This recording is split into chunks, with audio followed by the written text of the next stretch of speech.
ಬೀದಿ ನಾಯಿಗಳ ಕಡಿವಾಣ ಹಾಕುವಂತೆ ಸಾರ್ವಜನಿಕರಿಂದ ಆಗ್ರಹ. ಪತ್ರಕರ್ತ ಹಾಗೂ ಸಾಮಾಜಿಕ ಕಾರ್ಯಕರ್ತ ಜಮೀಲ್ ಸಾಗರ್ ಸಾರ್ವಜನಿಕರ ಸಮಸ್ಯೆಗೆ ಧ್ವನಿಯಾಗಿ ನಿಂತಿರುವ ಜೊತೆಯಲ್ಲಿ ಸಾಗರ ನಗರಸಭೆಯ ಮುಂಭಾಗದ ಪ್ರತಿಭಟನೆಯಲ್ಲಿ ನೂರಾರು ಸಂಖ್ಯೆಯಲ್ಲಿ ನಾಗರಿಕರು, ರೈತ ಸಂಘ, ಕರ್ನಾಟಕ ರಕ್ಷಣಾ ವೇದಿಕೆ, ಖಾಸಗಿ ಆಂಬ್ಯುಲೆನ್ಸ್ ಚಾಲಕರ ಸಂಘ, Sagara helpline trust, patient relief fund ಸೇರಿದಂತೆ ಅನೇಕರು ಪಕ್ಷಾತೀತ ಜಾತ್ಯತೀತವಾಗಿ ಪ್ರತಿಭಟನೆಯಲ್ಲಿ ಪಾಲ್ಗೊಂಡರು. ಶಿವಮೊಗ್ಗ ಜಿಲ್ಲೆಯ ಸಾಗರ ನಗರಸಭೆ ವ್ಯಾಪ್ತಿಯಲ್ಲಿ ಬೀದಿ ನಾಯಿಗಳ ಹಾವಳಿ ಹೆಚ್ಚಾಗಿರುವುದರಿಂದ ಸಾರ್ವಜನಿಕರು ತೊಂದರೆ ಪಡುವ ಸ್ಥಿತಿ ಉದ್ಭವವಾಗಿದ್ದು, ಸೋಮವಾರ ನಗರಸಭೆ ವ್ಯಾಪ್ತಿಯ 26ನೇ ವಾರ್ಡಿನಲ್ಲಿ 3 ವರ್ಷದ ಪುಟ್ಟ ಬಾಲಕನ ಮೇಲೆ ಬೀದಿ ನಾಯಿಗಳು ಬಂದು ದಾಳಿ ಮಾಡಿ ಗಂಭೀರ ಗಾಯಗೊಳಿಸಿದ ಘಟನೆ ಹಿನ್ನೆಲೆಯಲ್ಲಿ ಈ ಪ್ರತಿಭಟನೆ ನಡೆಸಲಾಗಿದೆ. ಈ ಹೋರಾಟ ಕೇವಲ ಒಂದು ದಿನದ ಹೋರಾಟ ಅಲ್ಲ. ನನಗೆ ಉಪವಿಭಾಗಾಧಿಕಾರಿಗಳು ಮತ್ತೆ ಪ್ರಾಣಿದಯಾ ಸಂಘದವರು ಸ್ಥಳಕ್ಕೆ ಬರಬೇಕು. ಏನು ಈ ಮಗು ಆಸ್ಪತ್ರೆ ಚಿಕಿತ್ಸೆ ಪಡೆದಿದೆ, ತಕ್ಷಣ ಪರಿಹಾರವನ್ನು ಘೋಷಣೆ ಮಾಡಬೇಕು. ಇವತ್ತೇನು ಜಮೀಲ್ ನಿನ್ನೆ ಒಂಥರ ಇದಕ್ಕಿದ್ದಂಗೆ ಗಾಳಿ ಬಂದಂಗೆ ಬಂದ್ಬಿಡ್ತಾ ನ್ಯೂಸು ಎಲ್ಲ ಮೀಡಿಯಾದವರೇ ಜಾಸ್ತಿ ಇರೋದ್ರಿಂದ ಭಾಳ ಜೋರಾಗಿ ನಾಳೆ ಪ್ರತಿಭಟನೆ ಇದೆ ಅಂತ ಬಂತು. ಇವತ್ತು ಮಗು ಮೇಲೆ ಏನು ದಾಳಿ ಆಗಿದೆ, ಇನ್ನೊಂದು ಹೆಣ್ಣು ಮಗಳ ಮೇಲೆ ಆಗಿದೆ ಅಂತೆ. ಅವ್ರು ಏನು ಬೇಡಿಕೆ ಇಟ್ಟಿದ್ದಾರೆ ಅದಕ್ಕೆ ನಮ್ಮ ಸಂಪೂರ್ಣ ಬೆಂಬಲ ಇದೆ. ನಾನು ಮಾಜಿ ಪುರಸಭೆ ಅಧ್ಯಕ್ಷ ಆಗಿ ಜಮೀಲ್ ಅವರು ಈ ನಾಯಿಯಿಂದ ಹಾನಿಯಾದಂಥವರಿಗೆ ತಕ್ಷಣವೇ ಪರಿಹಾರ ಕೊಡಬೇಕು ಅಂತ ಹೇಳಿ ಬೇಡಿಕೆ ಇಟ್ಟಿದ್ದಾರೆ. ಅದಕ್ಕೆ ನಾನು ಸಂಪೂರ್ಣವಾಗಿ ನಾನು ಬೆಂಬಲ ಕೊಡ್ತೇನೆ. ಇನ್ನು ಬೀದಿ ನಾಯಿಗಳ ಹಾವಳಿ ಸಾಗರದಿಂದ ಡೆಲ್ಲಿವರೆಗಿದೆ. ಜೊತೆಗೆ ಸುಪ್ರೀಂ ಕೋರ್ಟ್, ದೇಶದ ಸುಪ್ರೀಂ ಕೋರ್ಟ್ ಹೇಳಿಕೆ ಕೊಡ್ತದೆ.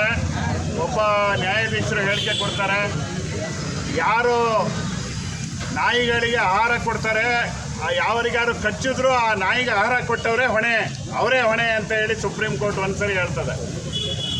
ಇನ್ನೊಂದು ಕಡೆ ಹೇಳ್ತದೆ ಸುಪ್ರೀಂ ಕೋರ್ಟು, ಅವನ್ನೆಲ್ಲ ತಗೊಂಡೋಗಿ ಒಂದು ಡಂಪಿಂಗ್ ಯಾರ್ಡ್ ಟೈಪ್ ಮಾಡಿ ಒಂದು ಜಾಗದಲ್ಲಿ ಅವನ್ನೆಲ್ಲ ಸಾಕೋ ವ್ಯವಸ್ಥೆ ಮಾಡಿ ಅಂತ ಇನ್ನೊಂದು ಕಡೆ ಹೇಳ್ತಾರೆ. ಒಂದು ಸ್ಥಳೀಯ ಸಂಸ್ಥೆ ಸರ್ಕಾರಗಳ ಮಾಡೋದಕ್ಕೆ ಸುಪ್ರೀಂ ಕೋರ್ಟ್ ಈ ದೇಶದಲ್ಲಿ ಬುದ್ಧಿ ಹೇಳ್ಬೇಕು ಸರ್ಕಾರಕ್ಕೆ. ಅಂದರೆ ನಮ್ಮ ಸ್ಥಳೀಯ ಆಡಳಿತ, ರಾಜ್ಯದ ಆಡಳಿತ, ಕೇಂದ್ರದ ಆಡಳಿತ ಎಲ್ಲ ಸತ್ತೋಗ್ಬಿಟ್ಟಿವೆ. ನಾಯಿ ಸಾಯಿಸೋಕ್ಕೂ ಸುಪ್ರೀಂ ಕೋರ್ಟೇ ಬೇಕು, ನಾಯಿ ಕಂಟ್ರೋಲ್ ಮಾಡೋಕ್ಕೂ ಸುಪ್ರೀಂ ಕೋರ್ಟ್ ಆದೇಶ ಮಾಡಬೇಕು, ರಸ್ತೆ ರಿಪೇರಿ ಮಾಡೋಕ್ಕೂ ಸುಪ್ರೀಂ ಕೋರ್ಟ್ ಆದೇಶ ಮಾಡಬೇಕು, ಡ್ರೈವಿಂಗ್ ಲೈಸೆನ್ಸ್ ತಗೊಂಡಿಲ್ಲ ಟ್ರ್ಯಾಕ್ಟರ್ ಅವ್ರು ಹಂಗೆ ಹೊಡಿತಾರೆ ಕಂಟ್ರೋಲ್ ಮಾಡಿ ಅಂತ ಹೈಕೋರ್ಟ್ ಹೇಳಬೇಕು. ಅಂದರೆ ನಮ್ಮ ಆಡಳಿತ ವ್ಯವಸ್ಥೆ ಎಷ್ಟು ಅಧಪತನ ಆಗಿದೆ, ಎಷ್ಟು ಕೆಳಮಟ್ಟಕ್ಕೆ ಹೋಗಿ ಮಣ್ಣು ಸೇರಿಬಿಟ್ಟಿದೆ ಆಡಳಿತ. ಹಾಗಾಗಿ ಇವತ್ತು ಎಲ್ಲದೂ ಕೋರ್ಟ್ ಆದೇಶ, ಡೆಲ್ಲಿಯಿಂದ ಕೋರ್ಟ್ ಆದೇಶ ಮಾಡಿ ಇಲ್ಲಿ ಇವರು ಕೆಲಸ ಮಾಡಬೇಕಾದಂಥ ಪರಿಸ್ಥಿತಿ ಇದೆ. ಈ ಹಿಂದೆ ನಾಯಿಗಳದ ಡಾಗ್ ಶೋ ನಮ್ಮ ಸಾಗರದಲ್ಲಿ ಭಾಳ ಚೆನ್ನಾಗಿ ಮಾಡ್ತಾರೆ ಕೆಲವರು ಪಶು ವೈದ್ಯರೆಲ್ಲ ಸೇರಿ.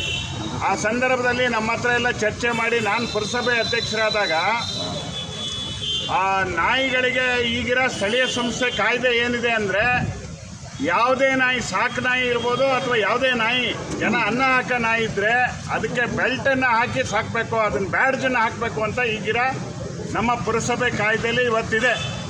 ಪುರಸಭೆ ಕಾಯ್ದೆಯಲ್ಲಿದ್ದರೂ ನಾಯಿಗಳ ಬಗ್ಗೆನೂ ಇಲ್ಲ, ಹಂದಿಗಳ ಬಗ್ಗೆನೂ ಕ್ರಮ ಇಲ್ಲ. ಬೇಕಾಬಿಟ್ಟು ಏನೇನೋ ಜನರಿಗೆ ಹಾನಿ ಆಗಂಥ ವ್ಯವಸ್ಥೆ ಇದೆ. ಇದು ಅವರು ಸ್ಥಳೀಯ ಸಂಸ್ಥೆ ಇರ್ಬೋದು, AC ಅವರು ಇರ್ಬೋದು, ಮೇಲಾಧಿಕಾರಿ DC ಅವರು ಇರ್ಬೋದು, ಯಾವ ಮಟ್ಟದಲ್ಲೆಲ್ಲ ಹೋಗ್ತಕ್ಕಂಥ ಅವಶ್ಯಕತೆ ಇಲ್ಲ. ಇಲ್ಲೇ ಇವತ್ತು ನಮ್ಮ ಚುನಾಯಿತ ಪ್ರತಿನಿಧಿಗಳು, ಅವ್ರು ಶಾಸಕರು ಇರ್ಬೋದು, ಅಧ್ಯಕ್ಷರು, ಸದಸ್ಯರು ಇರ್ಬೋದು, ಕಮಿಷನರ್ ಇರ್ಬೋದು, ಕೂತ್ಕೊಂಡು ತಕ್ಷಣವೇ ಮೊದಲು ಪರಿಹಾರ ಕೊಡಬೇಕು. ಮೊನ್ನೆ ಯಾವುದೋ ಒಂದು ಪ್ರತಿಭಟನೆ ನಡೀತಂತೆ, ಪ್ರತಿಭಟನೆಗೆ 30,000 ಬೇಕು ಅಂತ ಯಾರ ಮೀಟಿಂಗಲ್ಲಿ ಹೇಳಿದ್ರಂತೆ, 30,000 ಕೊಡೋಕ್ಕೆ ತೀರ್ಮಾನ ಮಾಡಿದ್ರಂತೆ.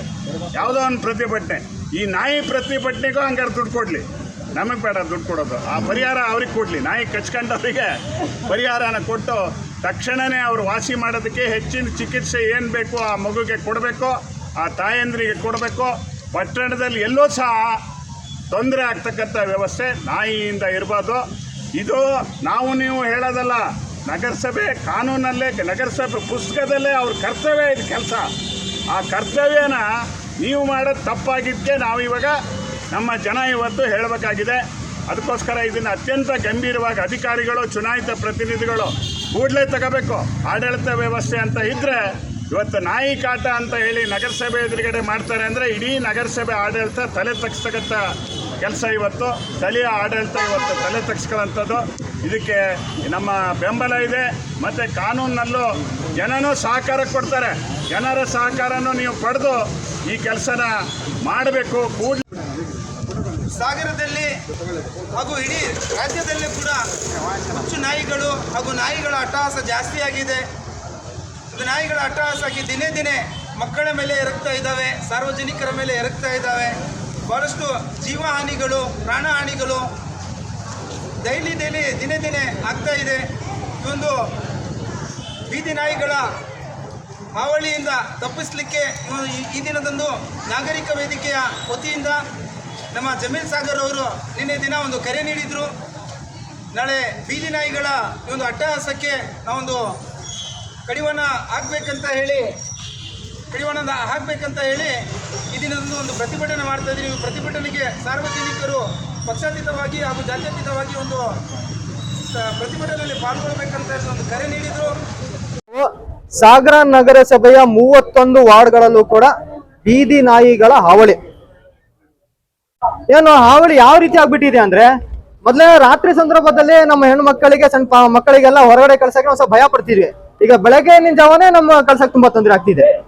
ನಿನ್ನೆ ಏನು ನಗರಸಭೆ ವ್ಯಾಪ್ತಿಯ 26ನೇ ವಾರ್ಡಿನಲ್ಲಿ ಒಂದು ಘಟನೆ ಏನ್ ನಡೆದಿದೆ, ಇದು ನೋಡಿದ್ರೆ ಯಾರಿಗಾದ್ರೂ ಮನಸ್ಸು ನೋವು ಹಾಗೆ ಆಗತ್ತೆ. ರಾಜ್ಯದ ಎಲ್ಲಾ ಮಾಧ್ಯಮಗಳಲ್ಲಿ ವರದಿ ಪ್ರಕಟವಾಗಿದೆ. ನಾನು ಆಸ್ಪತ್ರೆ ಹೋಗ್ತೀನಿ, ಎಲ್ಲ ನೋಡ್ತೀವಿ, ನಗರಸಭೆ ಅಧಿಕಾರಿಗೊಬ್ರು ಫೋನ್ ಮಾಡ್ತಾರೆ ನನಗೆ, ಇಲ್ಲ ಟೆಂಡರ್ ಹಾಕಿದೀವಿ, ಇನ್ನು ಯಾರು ಬಂದಿಲ್ಲ ಅಂತ ಹೇಳ್ತಾರೆ. ಒಂದು ಬೆಂಗಳೂರಿನ ಮಹಾನಗರ ಪಾಲಿಕೆಯ ಸದಸ್ಯರು ಫೋನ್ ಮಾಡಿ ಮಗುವಿನ ಆರೋಗ್ಯ ಹೇಗಿದೆ ಅಂತ ಕೇಳ್ತಾರೆ. ಅಲ್ಲಿ ನಾವು ಜನಪ್ರತಿನಿಧಿಗಳ ವೋಟ್ ಹಾಕಿ ಅವರಿಗೆ ಅಧ್ಯಕ್ಷರು ಮಾಡಿ, ಉಪಾಧ್ಯಕ್ಷರು ಮಾಡಿ, ಅವ್ರಿಗೆ ನಗರ ಸದಸ್ಯರು ಮಾಡಿ ಕಳಿಸಿದೀವಲ್ಲ, ಅವರು ಒಂದು ಫೋನ್ ಮಾಡಿ ಏನಾದ್ರು ಹೆಂಗಿದೆ ಮಗು ಅಂತ ಕೇಳೋ ಒಂದು ಸೌಜನ್ಯ ಇಲ್ಲ ಅಂತ ಹೇಳಿದ್ರೆ ಅವ್ರು ಯಾಕೆ ಬೇಕು? ಯಾವುದೇ ರಸ್ತೆಯ ಗುಂಡಿ ಕೆಲಸ ಆಗಿಲ್ಲ ಅಂತ ಹೇಳಿದ್ರೆ MLA ಅವ್ರು ಕೊಟ್ಟಿಲ್ಲ, MP ಅವ್ರು ಕೊಟ್ಟಿಲ್ಲ, ಸಚಿವರು ಕೊಟ್ಟಿಲ್ಲ, ಸರ್ಕಾರ ಕೊಟ್ಟಿಲ್ಲ ಅಂತೇಳಿ. ಸ್ವಾಮಿ, ನಾನು ಒಂದು ಮಾತು ಹೇಳ್ತೀನಿ ನಿಮ್ಗೆ, ಎಲ್ಲವನ್ನು MLA MP ಸಚಿವರು ಮಾಡೋದಾದ್ರೆ ನೀವು ಯಾಕೆ ನಗರಸಭೆ ಸದಸ್ಯರಾಗಿದ್ದೀರಾ? ಯಾಕೆ ನೀವು ನಗರಸಭೆ ಅಧ್ಯಕ್ಷರಾಗಿದ್ದೀರಾ? ಕಾರ್ಯಕ್ರಮಗಳಲ್ಲಿ ಫೋಟೋ ತಗೋದೆಲ್ಲ ಅವಶ್ಯಕತೆ ಬೇಡ. ಈ ಮಗುಗೆ ಏನಾಗಿದೆ ಅವನಿಗೆ ಸಂಪೂರ್ಣ ಪರಿಹಾರವನ್ನು ನಗರಸಭೆ ಕೊಡಬೇಕು. ಮತ್ತೆ ಈ ಹೋರಾಟ ಏನ್ ನಾವು ದಿಢೀರನೆ ಮಾಡಿರೋದು, ಈ ಸ್ಥಳಕ್ಕೆ ಉಪವಿಭಾಗ ಅಧಿಕಾರಿಗಳು, ಪ್ರಾಣಿ ದಯಾ ಸಂಘದವರು ಬರಲೇಬೇಕು. ಮತ್ತೆ ಮುಖ್ಯವಾಗಿ ಸರ್ಕಾರ ನ್ಯಾಯಾಲಯದಿಂದಾನೇ ಒಂದು ಆದೇಶ ಇದೆ. ಇದೀರಲ್ಲ, ಸಾಗರ ನಗರಸಭೆ ಸಹಾಯವಾಣಿ ಸಂಖ್ಯೆ ಯಾವುದು? ಯಾರದು ಕೊಡ್ತಾರಾ? ಇಲ್ಲ. ಮತ್ತೆ ಬೀದಿ ನಾಯಿಗಳ ಕಡಿತಗೊಳಗಾದ ನಾಗರಿಕರಿಗೆ ಮಂಜೂರು ಮಾಡಬೇಕಾದ ಚಿಕಿತ್ಸೆ ವೆಚ್ಚ ಪರಿಹಾರ ಮತ್ತು ಮರಣ ಸಂಭವಿಸಿದಲ್ಲಿ ಪರಿಹಾರ ಧನವನ್ನು ನೀಡುವ ಕುರಿತು ಇದೆ. ಏನ್ ಪರಿಹಾರ ಕೊಟ್ಟಿದ್ರಪ್ಪ ಅವರು? ಪಕ್ಕದಲ್ಲೇ ಇರೋದು ಸರ್ಕಾರಿ ಆಸ್ಪತ್ರೆ, ಹೋಗಿ ಚೆಕ್ ಮಾಡಿ ಈ ತಿಂಗಳಲ್ಲಿ ಎಷ್ಟು ಮಕ್ಕಳಿಗೆ ನಾಯಿ ಕಚ್ಚಿದ್ದಾರೆ. ಕೆಲವರು ಮುಂದ್ಗಡೆ ಬರ್ತಿಲ್ಲ, ಯಾಕೆ ಭಯ ಹುಟ್ಟಿಸ್ತಾರೆ. ನಾಯಿ ಮೇಲೆ ಹಲ್ಲೆ ಮಾಡಿದ್ರೆ ಪ್ರಾಣಿ ದಯಾ ಸಂಘದವರು ನಿಮ್ಮ ಮೇಲೆ ಪ್ರಕರಣ ದಾಖಲು ಮಾಡ್ತಾರೆ, ನಿಮ್ಗೆ ನ್ಯಾಯಾಲಯ ಕಳಿಸ್ತಾರೆ ಅಂತೇಳಿ. ಆಯ್ತು ಸ್ವಾಮಿ, ಪ್ರಾಣಿ ದಯಾ ಸಂಘದವರು ನಿಮ್ಗೆ ಆಕ್ರೋಶ ಮಾಡ್ತಾರಲ್ಲ, ಕರೀರಿ ಅವರಿಗೆ, ಇಲ್ಲ ಅವರಿಗೆ ಹಸ್ತಾಂತರ ಮಾಡಿ, ಇಲ್ಲ ನೀವು ತಗೊಳ್ಳಿ. ಟೆಂಡರ್ ಹಾಕಿದ್ರೆ ಬಂದಿಲ್ಲ ಅಂತ ಹೇಳಿದ್ರೆ ಏನ್ ಮಾಡ್ತಿದ್ರಿ? ನಿಮ್ ಟೆಂಡರ್ ಬರೋ ತನಕ ಅಲ್ಲಿ ಮಕ್ಕಳ ಜೀವ ತೆಗಿಬೇಕಾ ನಾವಲ್ಲಿ? ಬೀದಿ ನಾಯಿಯ ಹಾವಳಿಯಿಂದ ಸಾರ್ವಜನಿಕರು ತೊಂದರೆಗೀಡಾಗಿದ್ದಾರೆ. ಮಕ್ಕಳೆಲ್ಲ ಬೀದಿ ನಾಯಿಯ ದಾಳಿಗೆ ಒಳಗಾಗಿದ್ದಾರೆ ಅಂತೇಳಿ ಸಾಮಾಜಿಕ ಕಾರ್ಯಕರ್ತರು, ನಮ್ಮ ಆತ್ಮೀಯರಾಗಿರ್ತಕ್ಕಂಥ ಜಮೀಲ್ ಸಾಗರ್ ಅವರು ನಗರಸಭೆ ಆವರಣದ ಎದುರು ಬಾಬಾ ಸಾಹೇಬ್ ಅಂಬೇಡ್ಕರ್ ಪ್ರತಿಮೆ ಎದುರು ಒಂದು ಧರಣಿಗೆ ಕರೆ ಕೊಟ್ಟಿದ್ದರು. ಸಾರ್ವಜನಿಕ ಹಿತವನ್ನು ಕಾಯಬೇಕಾಗಿರ್ತಕ್ಕಂಥ ಆಡಳಿತಗಳು ಇವತ್ತು ಎಲ್ಲೋ ಒಂದು ಕಡೆಗೆ ವಿಫಲರಾಗ್ತಾ ಇದ್ದಾರೆ, ಗಾಢ ನಿದ್ರೆಗೊಳಗಾಗಿದ್ದಾರೆ. ಅವ್ರನ್ನ ಎಚ್ಚರಿಸೋ ದೃಷ್ಟಿಯಿಂದ ಈ ಹೋರಾಟ ಹಮ್ಮಿಕೊಂಡಿದ್ದಾರೆ. ಯಾವುದೇ ಆಡಳಿತವನ್ನು ಅವಮಾನಿಸೋ ದೃಷ್ಟಿ ಅಲ್ಲ ಇದು.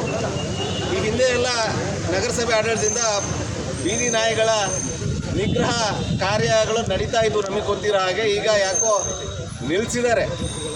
ಭಾಳ ವರ್ಷದಿಂದ ಅದರ ಸುದ್ದಿಗೆ ಹೋಗ್ತಾ ಇಲ್ಲ. ಯಾರೋ ಪ್ರಾಣಿ ಸಂಘದವರು ಏನೋ ಒಂದು ದೂರು ಮಾಡಿದ್ರು ಅಥವಾ ಕೇಸ್ ಮಾಡಿದ್ರು ಅಂತ ಪ್ರಾಥಮಿಕ ಮಾಹಿತಿ ನಮಗಿರೋದು, ಸಂಪೂರ್ಣ ಮಾಹಿತಿ ಇಲ್ಲ ಯಾಕೆ ಇವ್ರು ನಿಲ್ಲಿಸಿದ್ದಾರೆ ಅಂತೇಳಿ. ಅದನ್ನೇ ನೆಪ ಮಾಡಿಕೊಂಡು ಇವತ್ತು ಬೀದಿ ನಾಯಿಗಳ ಅಡ್ಡವನ್ನಾಗೇ ನಗರಸಭೆಯನ್ನು ಪರಿವರ್ತಿಸ್ಕೊಂಡ್ಬಿಟ್ಟಿದ್ದಾರೆ. ಈಗ ಆಲ್ರೆಡಿ ನೋಡಿದರೆ ಎಲ್ಲ ಕಚೇರಿ ಒಳಗೆಲ್ಲ ಇದಾವೆ ಅವು.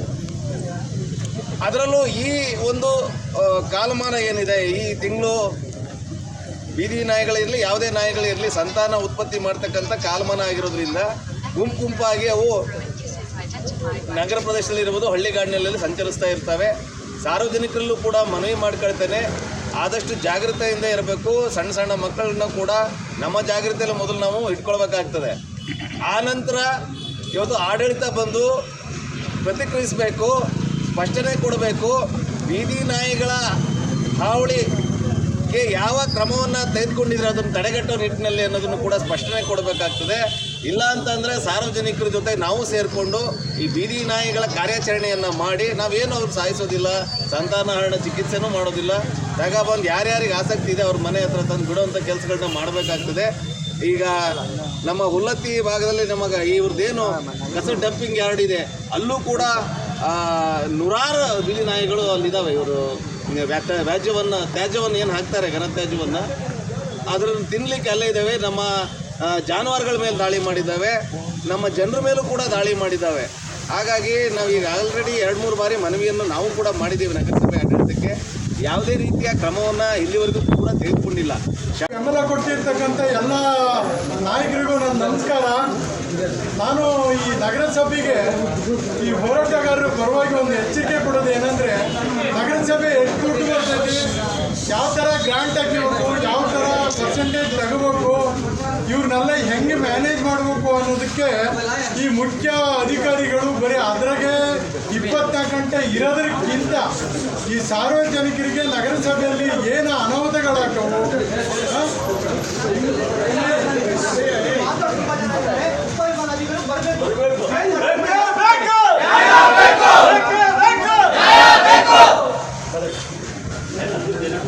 ಈ ನಗರಸಭೆ ಮುಖ್ಯ ಅಧಿಕಾರಿಗಳು ಮತ್ತು ನಗರಸಭೆ ಆಡಳಿತ ನಡೆಸೋಂಥ ಜನಪ್ರತಿನಿಧಿಗಳು ತುಂಬ ಜಾಗೃತರಾಗಬೇಕು.